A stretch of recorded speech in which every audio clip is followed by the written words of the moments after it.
Hello, everybody. My name's Ulrich Rocha. As you can see there, I'm the moderator for today's event. Welcome for this Los Angeles Film School live stream. We're going to be talking with an alum today, Jason Beal.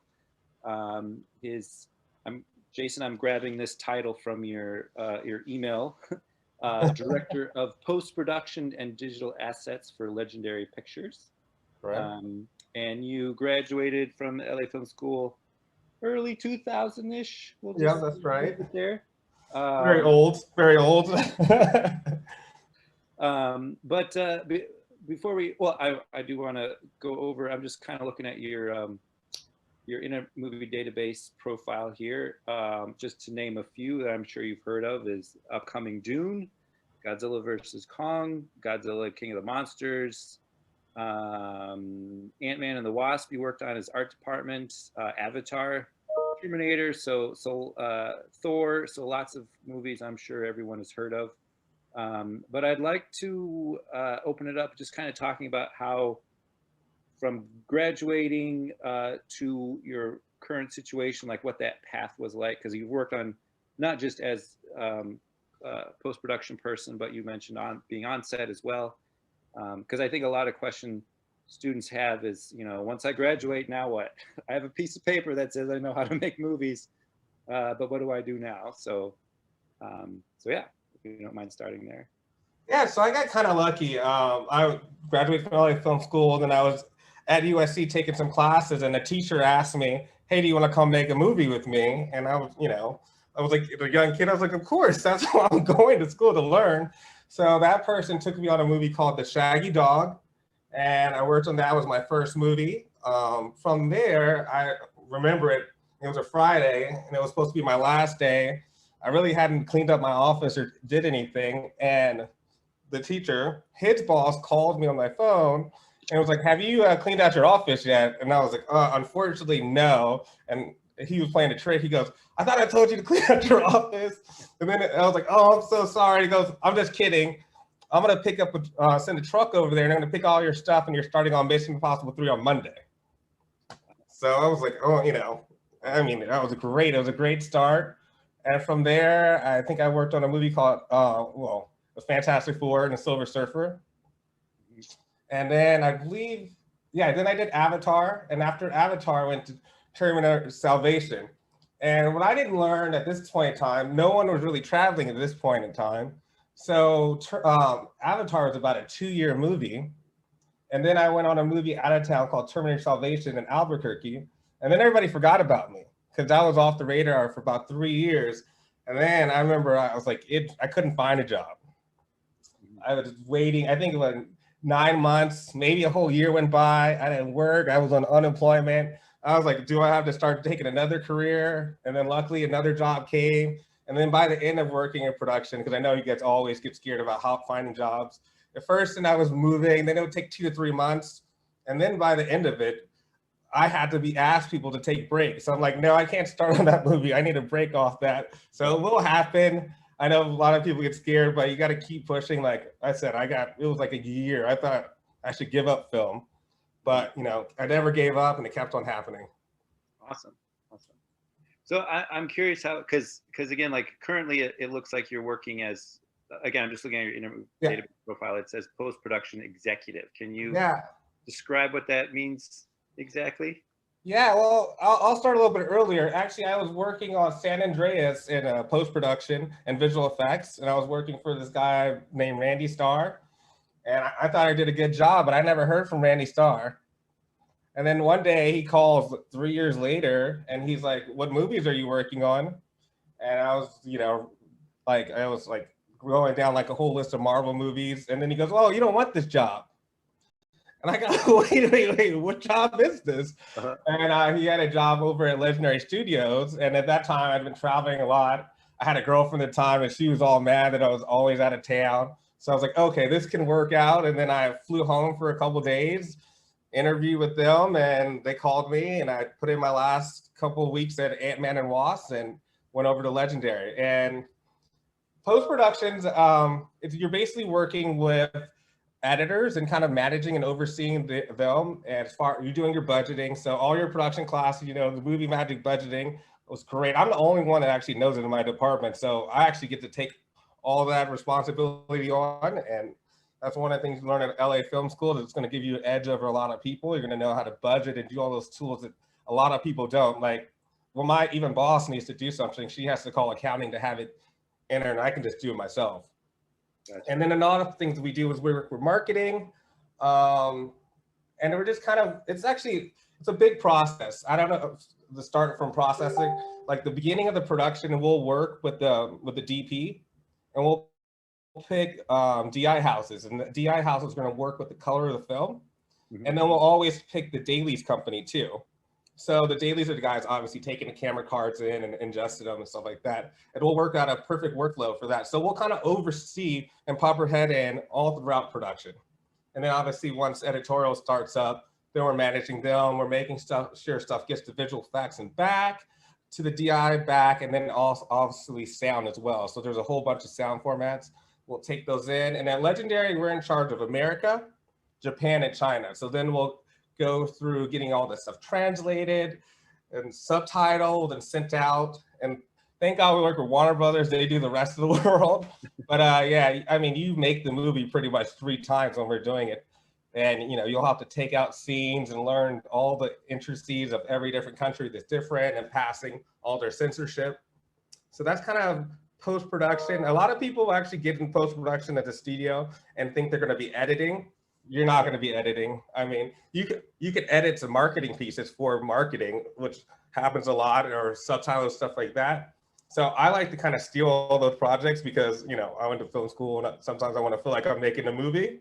So I'll jump on and steal all the marketing editing projects.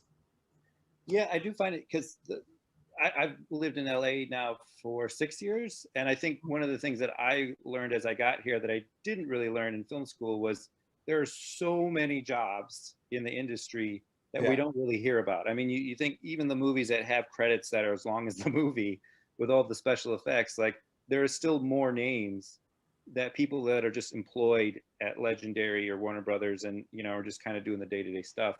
So I didn't know if you had any, I don't know, any more insight as to like the other kinds of jobs that are out there. Cause again, like I think everyone is like, I want to be an editor, I want to be a cinematographer. And sometimes it's, you either got to work your way up or I know a lot of people that just like, you know, I'm happy working where I'm working and being in the industry and that's good. Like, so yeah. Yeah, let's just take editorial. I mean, when you say I want to be an editor, I mean, everybody thinks of the main editor. Right. But there's obviously the assistant editors, second assistant editor that are actually working to be an editor. It's not like an assistant director that has nothing to do with directing. But a lot of that stuff, when you're doing those first and second assistant jobs, it's more paperwork and managing. And then every once in a while, your boss will be like, hey, why don't you string these couple of clips together? Let's see what they look like. But that's not what you're really doing at the beginning when you're in editorial. Right. And then from there, I mean, there's visual effects editors. And they're just handling visual effects and doing all the metadata and stuff that goes with visual effects. Let's see, there is music editors. So their job is to work with the composer, ADR, Foley sound, and take that stuff and add it to the actual cut that the main editor makes, and then send that back to him and the director to get sign off. So I would say that every title you hear in a movie, there's probably 2 or 3 jobs that have that same title that do something completely different. Yeah, yeah. Well, it's interesting to me too, because I feel like the stories that we hear of people like jumping to stardom, especially directors, it's like they did one little indie film and now they're making Jurassic World, you know? And so I feel like everyone is like hopeful to be that person that's just gonna like skyrocket. I mean, I've seen that happen. Yeah. I mean, it's very rare. I mean, most people that skyrocket, unfortunately, it's through nepotism. The rest of us, we have to get in there and grind and just keep grinding. And basically, you'll be noticed. I mean, that's how it was. I mean, I was grinding. And like I said, sometimes I didn't even work for a little bit. But I just kept on grinding, always doing a good job, always trying to be better than the other person and go. And I always ask for more money, too. I think that helped somehow. They just thought it was better. Don't ask for more, yeah. Yeah. Yeah, yeah, I think that's the key from my perspective. It's like you have to be willing to like take that low level, just cataloging, the edits, and then Mhm. working your way up to, yeah, instead And of I, just expecting to. you can tell, like on the call, we had a call before you guys to talk a little bit, and I was just mentioning, like, even when I'm at the studio, like me and other people at the studio who've actually been to film school or have worked in production, we can sit back and tell which one of our fellow employees did or didn't. So like the skills you learn in the film school, they always come with you. And the thing is, if you don't keep pushing from there, people will catch you up. So like if you go into a PA job, you're gonna have, I would say, probably a year or two experience off anybody else. Now you just have to keep going with that and being stagnant. Now I see people let it catch up. So you already have an edge going to film school, making your little student projects. You might think they're not important, but the main thing you learn from a student project, it doesn't even have to be the best one, it's how to complete something, how to get stuff done with the resources you have. And that is what separates you from everybody else. Yeah, absolutely. Well, maybe this would be a good tangent because we wanted to show the trailer to Dune, which I'm assuming, like you were saying, like there is a process to like putting together the trailer and advertising aspects for a movie. And I'm assuming it was probably a different editor than the editor that's actually editing Dune and his or her team. So yeah, maybe we can watch that and then kind of Yeah. talk about that process. Okay. Okay, cool. Yeah, let's go ahead and watch the trailer for the upcoming Dune.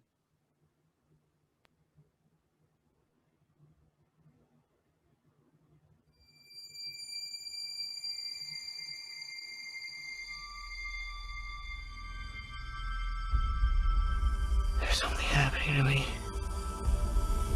There's something awakening in my mind. I can't control it. What did you see? There's a crusade coming.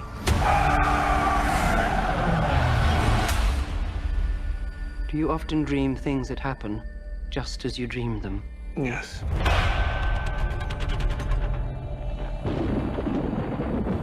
The test is simple. Remove your hand from the box, and you die. What's in the box? Pain. You inherit too much power. You have proven you can rule yourself. Now you must learn to rule others. Something none of your ancestors learned. My father rules an entire planet.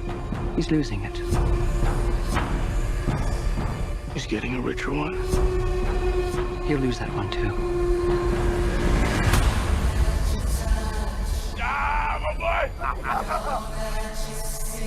Arrakis is a death trap. I'll kill him. This is an extermination. They're picking my family off one by one. Let's fight like demons. An animal caught in a trap will gnaw off its own leg to escape. What will you do? I know you.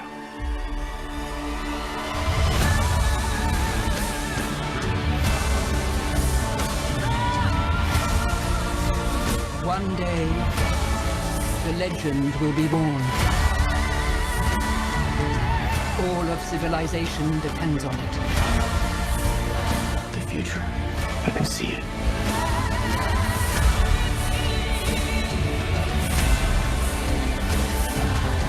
I must not fear.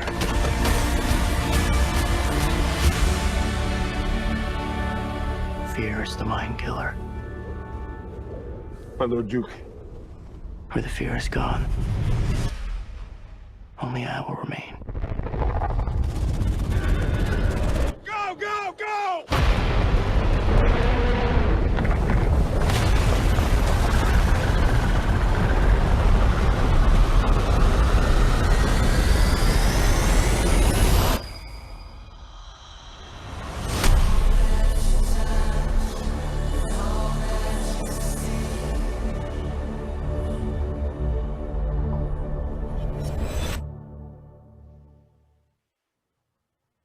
right, very exciting.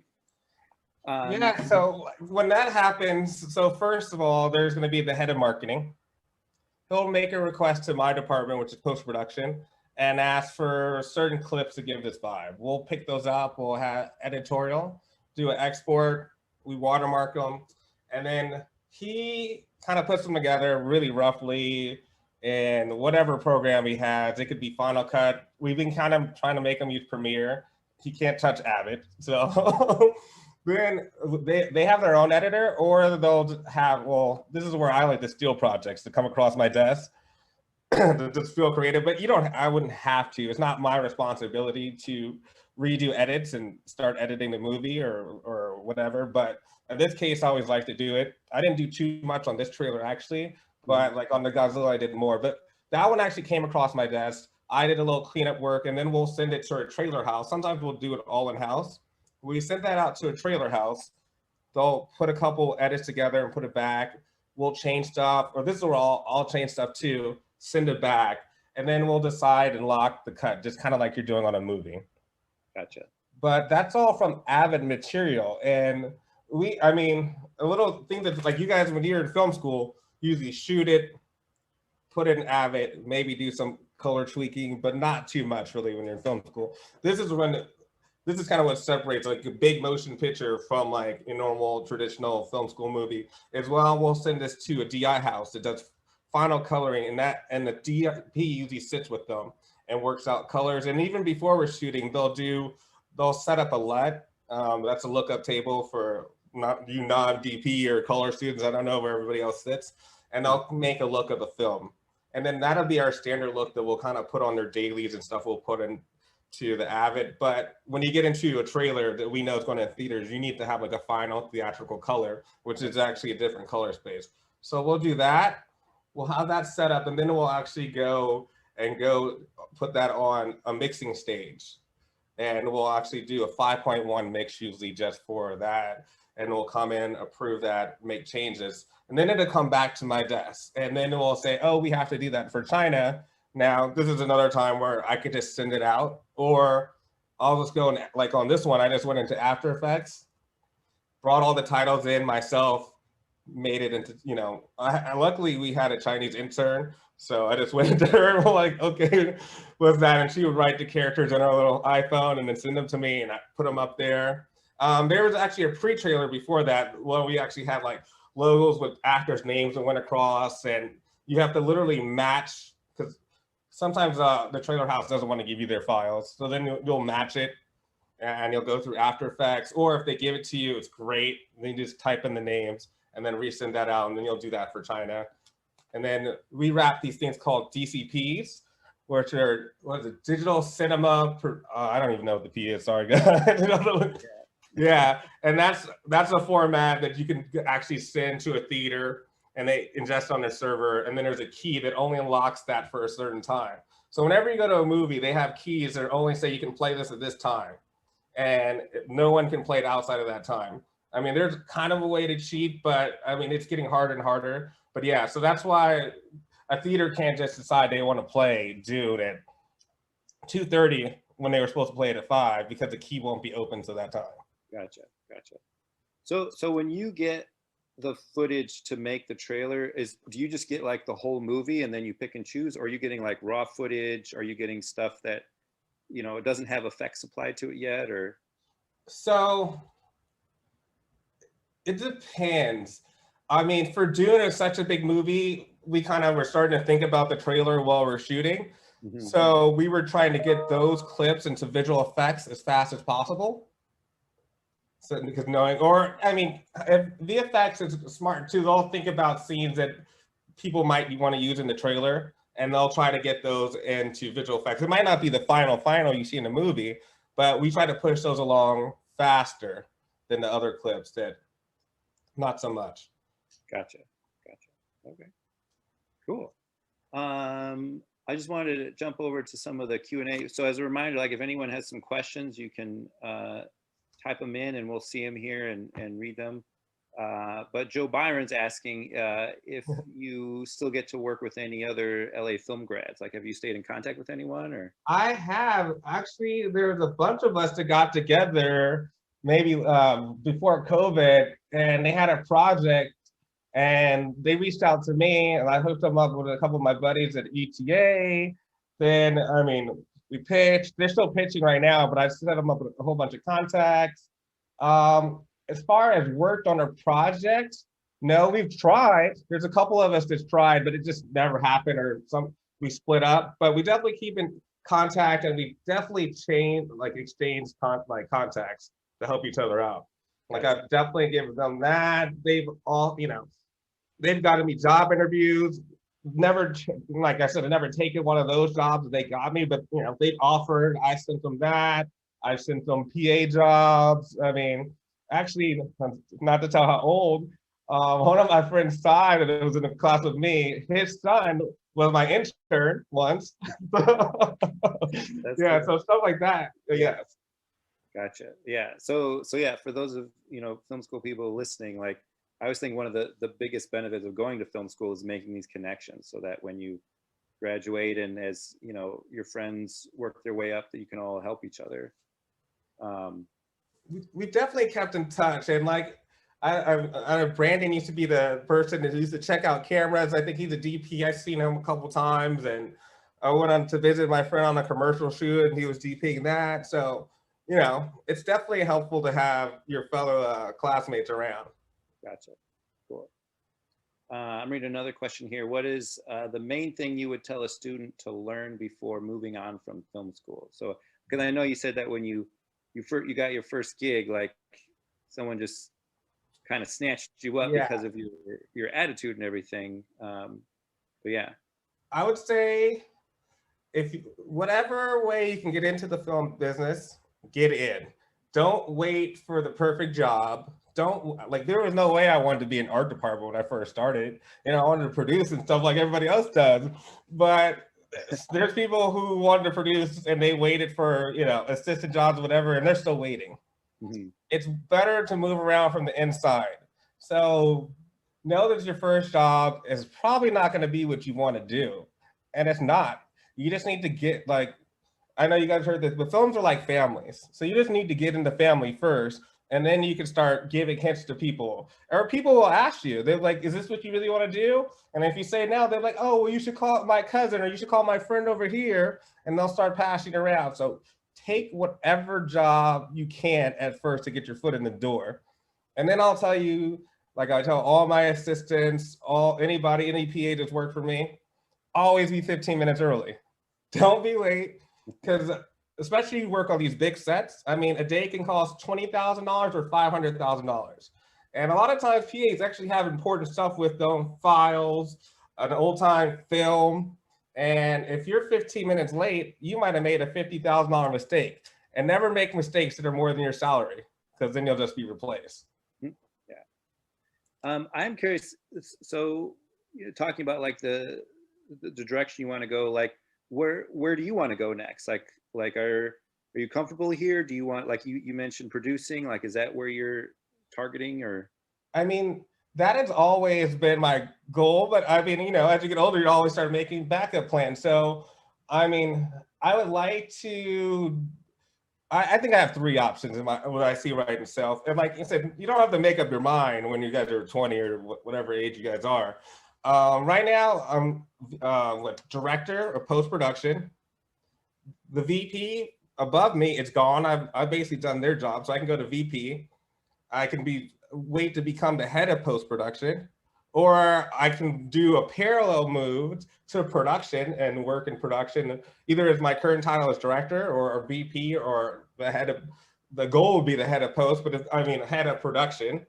And then my other thing would be just to be a producer on the actual individual film. Mm-hmm.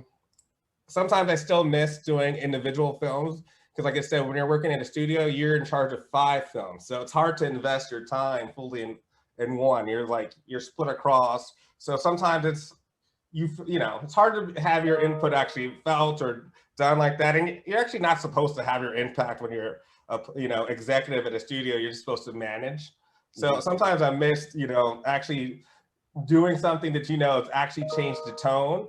I mean, you can, like, we help DPs find the DI house. We are doing, on Dune, we're doing the scan back process where everything was shot digitally.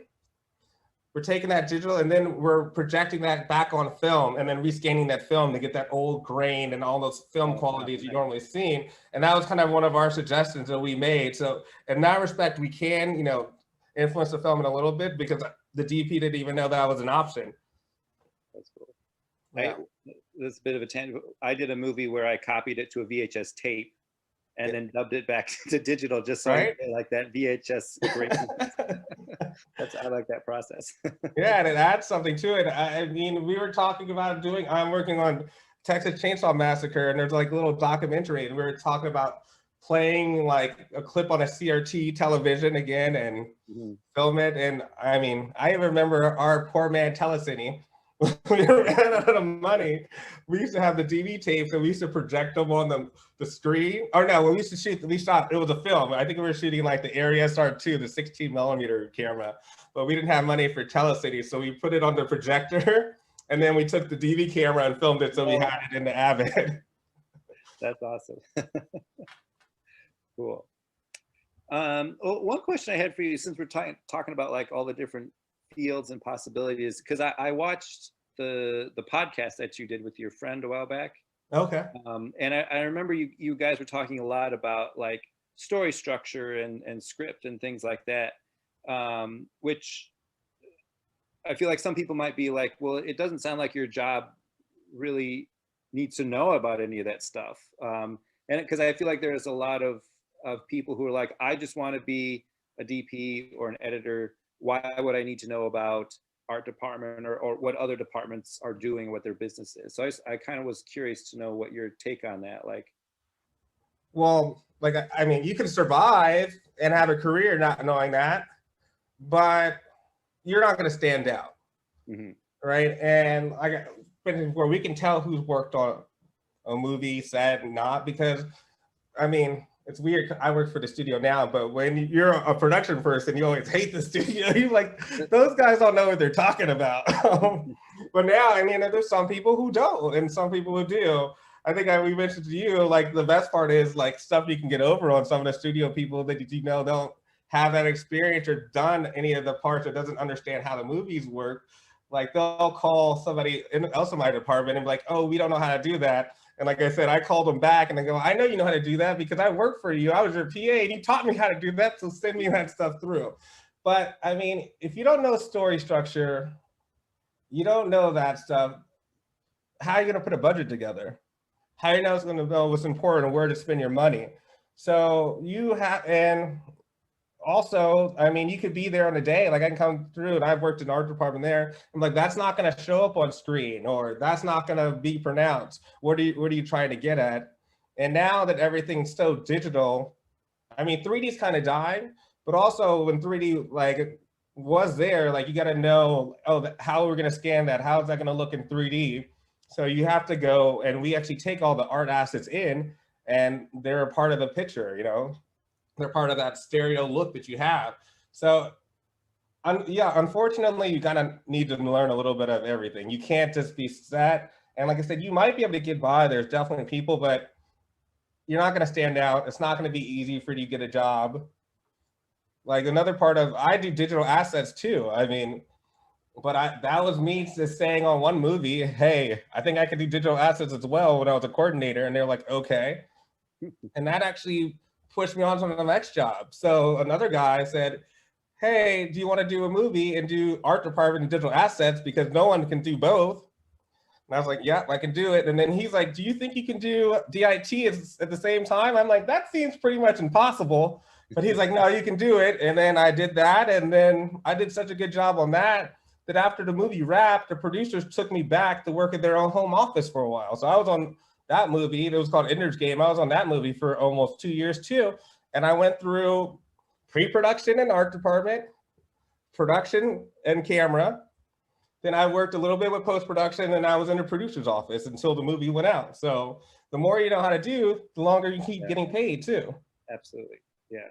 I just feel like it gives you a well-rounded picture of the process, and it helps you help others to know what they're tackling. Yeah. And also, unfortunately, it lets you know when people are BSing you as well. That's true. So you're like, no. Like, I know you can do it. Exactly. So I got a little behind on some of the questions here. So we got one from Matt Kavanaugh in the chat. He said he's also a LA Film alum.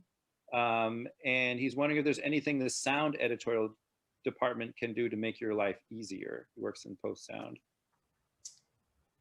I'll be honest. First, sound is my weakest point in post. So I mean, a lot of times I just have to go over stuff with them because I mean, I'm more of a picture person. Like you do better with the DI and the dailies. So sound is my weak point. So I always lean on a good sound editorial and sound supervisor to help me. I'm good with the finishing, like, you know, all the formats and stuff like that. But as far as labor distribution or, I don't know, music cues and source cues, I'm kind of fresh. But yeah, I mean, I guess it's communication and having that paperwork and updates. Because, you know, just keep on updating us and like, this is where we are and stuff like that. I mean, what part of sound, I don't know if we can respond back, but what part of sound, post sound is he in? He just says post sound. Yeah. Let me see if you're listening, Matt, and you want to fill that in. He also asks, it seems like there's post-budget crew sizes are noticeably shrinking each year. Is there anything that can be done to combat this? So right now, Legendary, before COVID happened, Legendary did 3 large blockbusters a year. Now we're doing 5 movies at a time, and now they're trying to push us to 7. But at the moment, there's no theater money coming in. So we have big movies still waiting to go. I know my friends at Disney and stuff like that, they still have big movies to go. Right now, there's just no way to put them out. So unless you were starting to shoot or already in post when before COVID started, everything's on hold.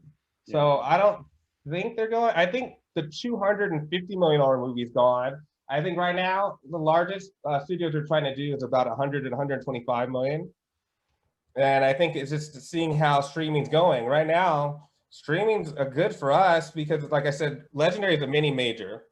Like you have your majors, which are Warner Brothers, Disney, Universal, and then the rest are minors or mini majors. But like right now, we can distribute a movie and we don't take a loss because we kind of share like I said, Warner Brothers does the rest of the world and we do those 3 continents. So, and like if you go to Disney across the street, they have 22 people in their distribution department in LA, and then they have about 20 more in every single country. We have 2 people.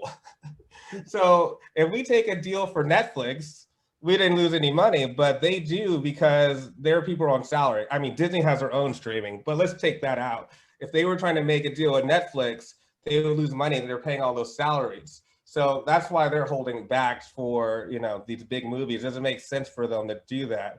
Like it makes sense for us because we can still sell it and make a profit. Gotcha. Okay. So it sounds like the pandemic did have an effect of budgets, and I would assume not just post, but budgets all around. Huge, yeah. Yeah. All right, moving to, I got Tyson, sorry if I'm pronouncing this wrong, Ristau, is asking, what's the hardest thing you had to do on sets or in the industry, and what is your favorite thing about being in the film industry? The hardest thing to do on set? I mean, all right, this goes back to I say, this is probably not the greatest advice, but it works. You just have to make sure you're on it. I never told, when people ask me if I knew how to do something, I always said yes. And then there's Professor Google and YouTube. Now, you never want to get yourself in trouble. If you're not a person that learns quick, I don't advise that. But yeah, there are some times I would have to sit up 24 hours or 40. It was like cramming for a test because I said I knew how to do something and I had no idea how to do it. But luckily, I always came out okay. Maybe not the best, but that's the stuff. And, you know, and like, yeah, when you work set, you know, you don't sleep. Yeah. I mean, film. I mean, at the end of the day, filmmaking is not surgery, like on a person. So I feel like if you're, if you're good and you're very flexible and you're a quick learner, you can get through anything. Um, what is your favorite thing about being in the film industry? I would say that you're always learning because everything's new. Like as far as cameras, or like us, I'll bring back Avatar. When we were on Avatar, no one knew how to do anything because we were the first people doing it. We're the first person using those kind of stereo cameras. We're the first people who had a virtual art department. So there was no books. It was just trial and error.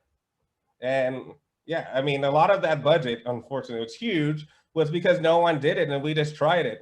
And like I said, when we used complicated stuff, and like I told these guys earlier, the main tool we used on that movie was a pool noodle. It was tails. It held models that we're using in 3D animations across. Yeah, we used it to push cars along. I mean, and even James Cameron at certain points in time, he didn't get into big Chapman dolly all the time. Sometimes when we're in the virtual world, we literally put him in a wheelchair like you do in film school. And he just wanted to hold the camera and be pushed around in a wheelchair. So like all these skills still come up, you still use them. And yeah, it's challenge, that's just a challenge. And then unfortunately, sometimes if you work on a couple Marvel movies in a row, you don't have to be challenged. You just kind of save what you did for the last movie and turn it back in. And it's like, oh, where'd you get all this great stuff? How'd you do it so fast? But yeah, Yeah, I do feel like the quality that's great to have no matter what department you're in is the creativity and problem solving, like talking about with the pool noodles and stuff like that. So yeah, I love that story. All right, I'm going to Ryan Green. Says he's a big, all caps, Godzilla fan. So thank you for that. But he was wondering how you pick a team to work on post-production for your films. So like I said, we got to take it back to dailies.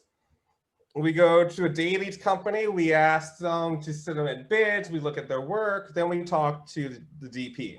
Because the DP ultimately has to have a relationship. And sometimes, there'll be a dailies, on the big movies, there's actually even a dailies colorist.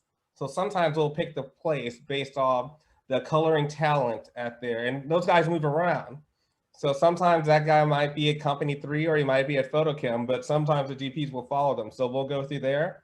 And then from DI houses, we'll do the same thing. We'll look for the big colorist or a colorist that likes to work with our dailies colorists, and then we'll start putting them together. Obviously price does come in, but that's our first move, is always creative first. And then we'll try to make the prices work, or we'll bid them against each other knowing we want this other company. But yeah, it's usually a creative look. And then as far as editors, what we'll do, we'll create a list of editors that we'll think they might fit. And what we do is send it to the head of our company, and she'll do a once over and send it to some like her creative team. And then we're like, okay, that person in this list is good enough to submit. Please submit this to the director. And then we'll take that and we'll give those lists to the director, and she'll whittle it down, and then we'll set up meetings. We'll set up meetings with the director and editor, and then they'll finally like pick a balance, and then we'll get like 2 or 3 she likes and tell them what the budget is and hope they take it or not. And usually hope most of the time it works out. If not, then sometimes you have to go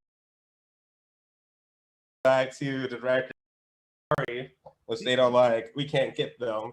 They don't cost, whatever. Gotcha. They cost not that much. And then the rest of the team, the editors bring.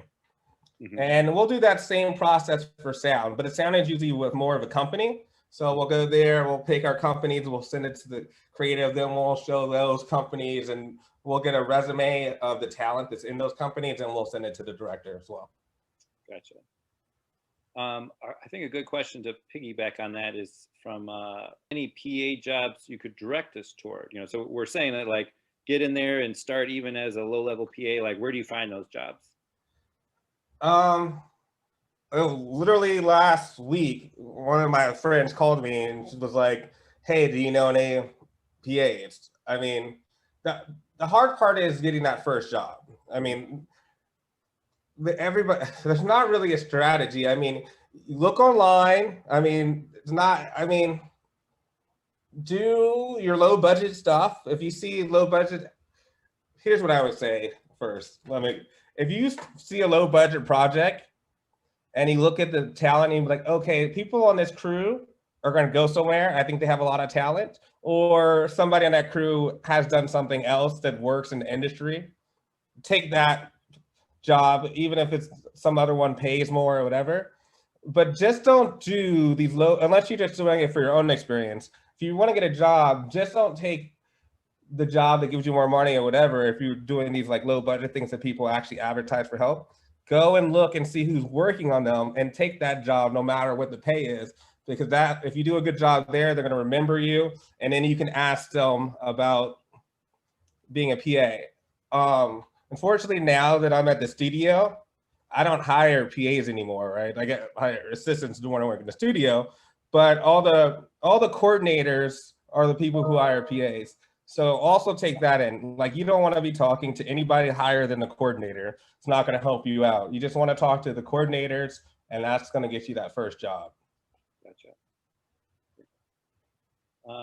Got a question here from Erie Fuentes, wondering if big studios are looking into independent projects. Are they trying to finance low budget film, or will they in the future? Because I know you said like there are a lot of the studios have all their big projects backed up because of the pandemic. Like I was actually told like, don't worry about trying to pitch something to a big studio because they've got so much on their, on the back burner for them. Is that accurate, or?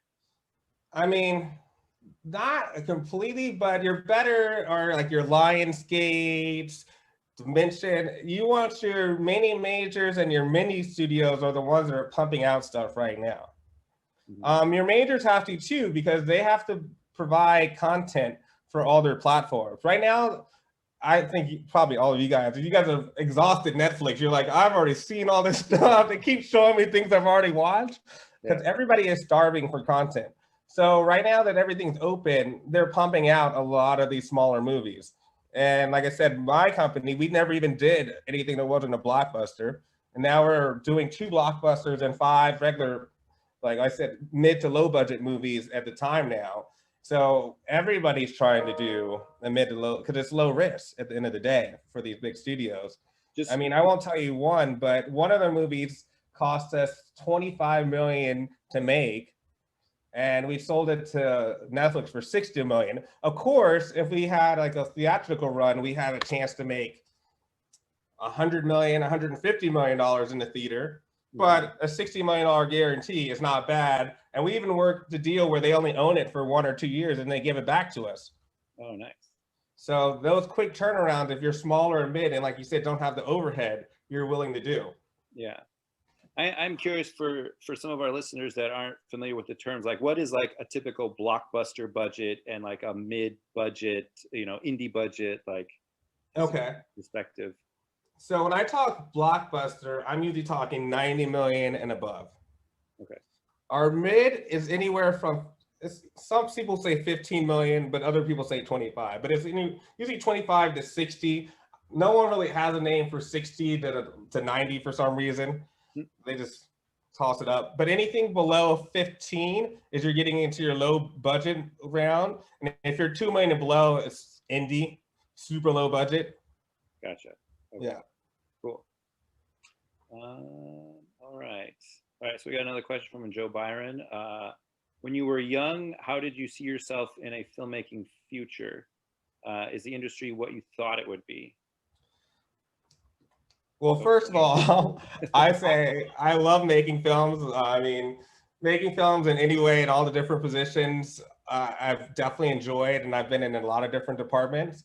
But no, of course, when you're in film school, you think you're going to make your movie, you're going to be a star soon. And it's been a long route. And, eventually, I think I'm pretty close to the goal I initially had when I was 20 years old. But this year I'm gonna be 40. So it's been 20 years in the making. So, I mean, it's more being patient with it. Obviously, everybody thinks I'm gonna be rich by 30 and have whatever car I want. And it does happen. Like I've had a PA who's now making millions of dollars, but You know, those are rare occurrences, and those are the stories you see when you watch movies. But most of us have to get that grind on, and there's certain people that just have special talents, but those are, I mean, think of the NBA. There's only a couple LeBrons and a couple Kobe Bryants, or most people in the league aren't making over $3 million. You just hear about the guys that are making 15 and 20, and those are the things. But even NFL, like I think what minimum wage is $800,000. That's what most people are doing. They're not making those huge contracts, and you can grind, and people break out. Yeah. And that's pretty much the strategy. But I've never not had fun doing a job, and I've always taken pretty much every job. I've only left jobs that were better, and I asked for permission first. And that's also one of the golden rules too. You're not allowed to leave a job unless it's for a higher title or way more money. If you want to end your career quick, leave a job for another movie doing the same thing. That's one way to get yourself in trouble real quick. Gotcha. That does kind of remind, because I know back when you're talking about the course of your career, you said there was a chunk of time where almost for a year, like you just weren't working and you were considering, like, is this what should I be doing? And I mean, we've talked about, like, what students should think about, like, to get noticed and to get started. And but what would you say about when we do get to those times where it's like, should I be doing it? Like having doubts and, like, finding that inside yourself to continue to persevere, especially during the pandemic. Like everyone's just like, I can't do anything. Well, I mean, I think the pandemic is a special circumstance, but I mean, in those times when I wasn't working, I at least got unemployment. And then I think me and my friends, we made like 3 films to keep going. You just made your own stuff. Yeah. Go ahead. You just made your own stuff during that. Yeah, we just made our own stuff. I mean, a lot of it wasn't good. Some of it was okay, but it just keeps you going and keeps skills going and stuff like that. And even when I was on Ender's Game, like me and one of the producing assistants were like, we're gonna make a movie, and we got all the other PAs together, and then all the not all of them, but a lot of the actors that are Ender's Game, they actually came and decided to be in our little movie that we were just doing for fun. So we had, I mean, except for the top billing, we had pretty much the rest of the cast.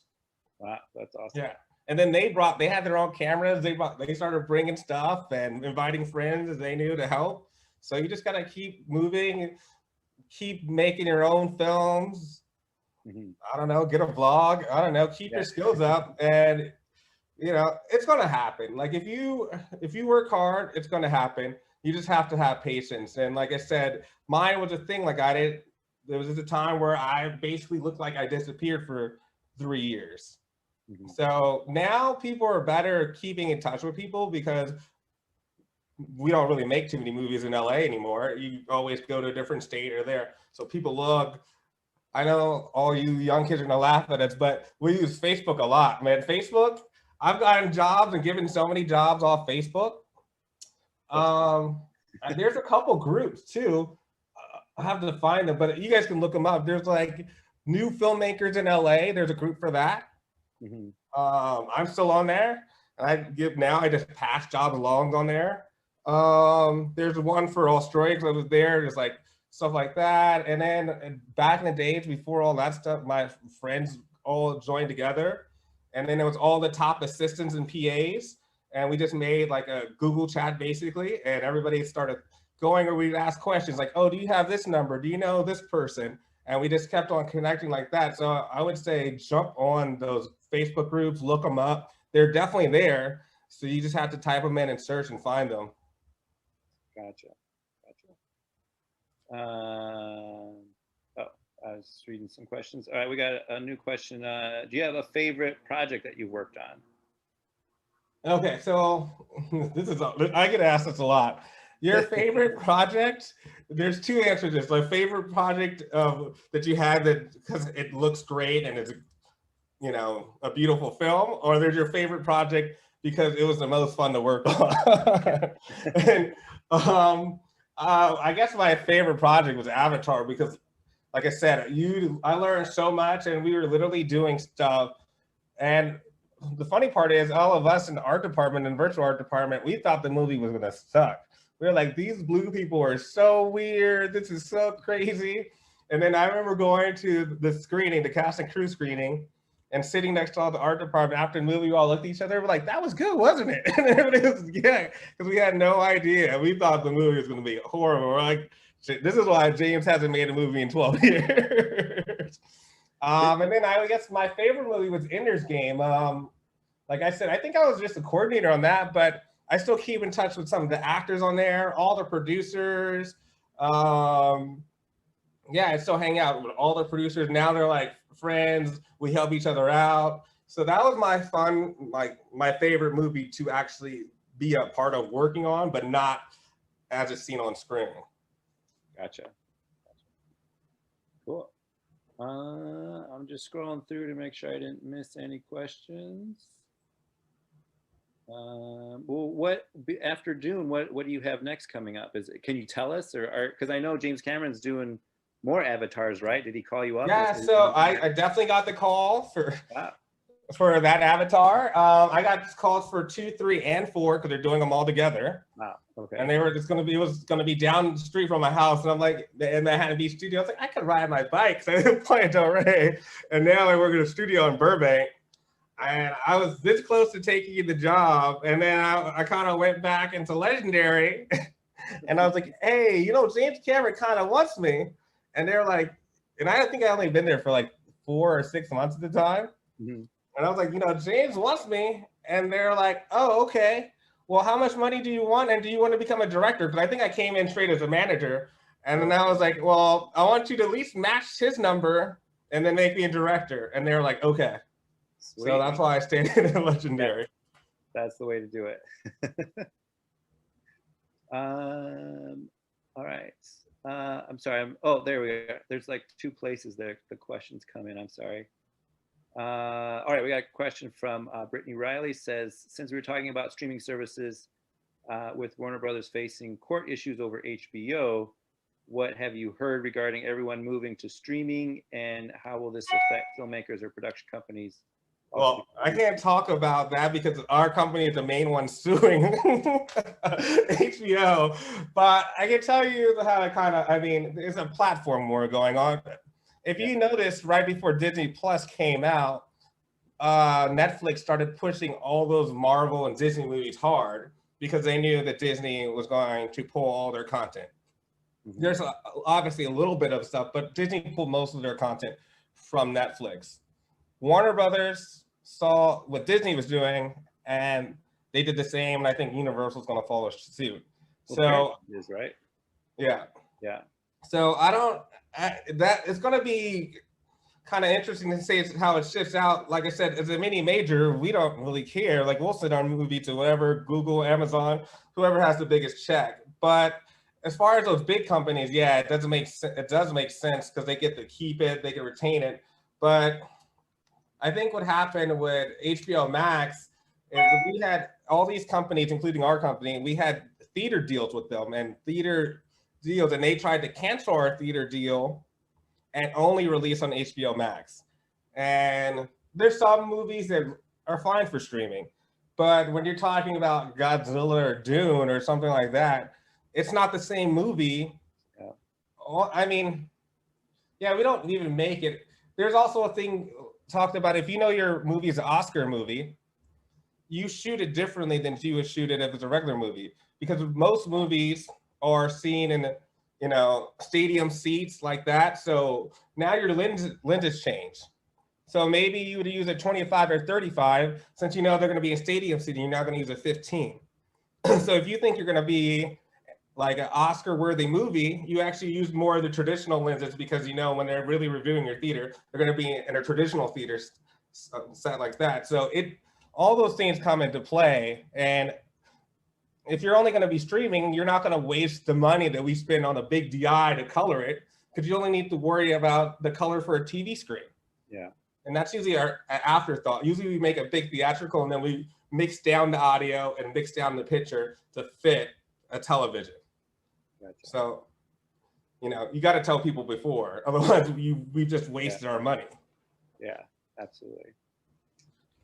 Cool. We're just about out of time. I want to make sure I didn't miss anyone, or is there anything else you wanted to cover that I totally forgot about?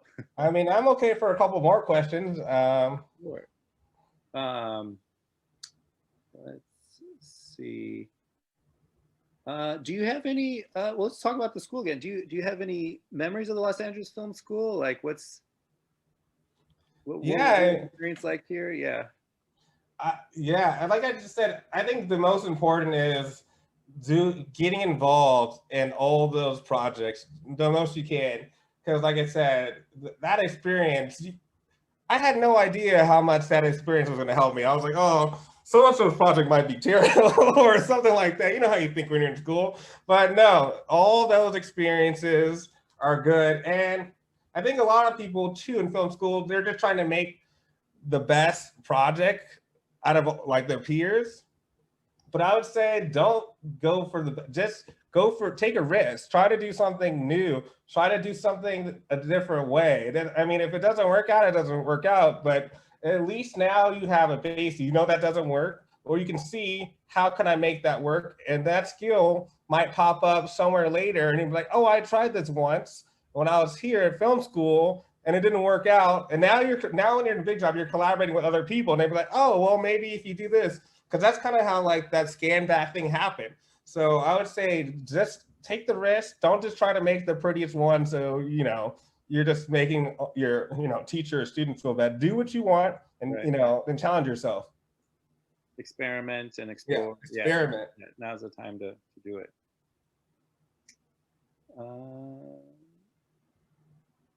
Joe Byron asks, he says you haven't lost any energy from when you were here in your 20s.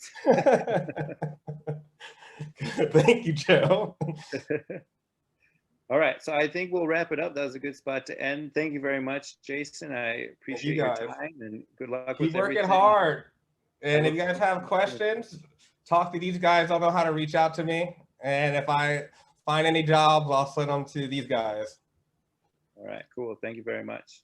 Okay. Bye-bye.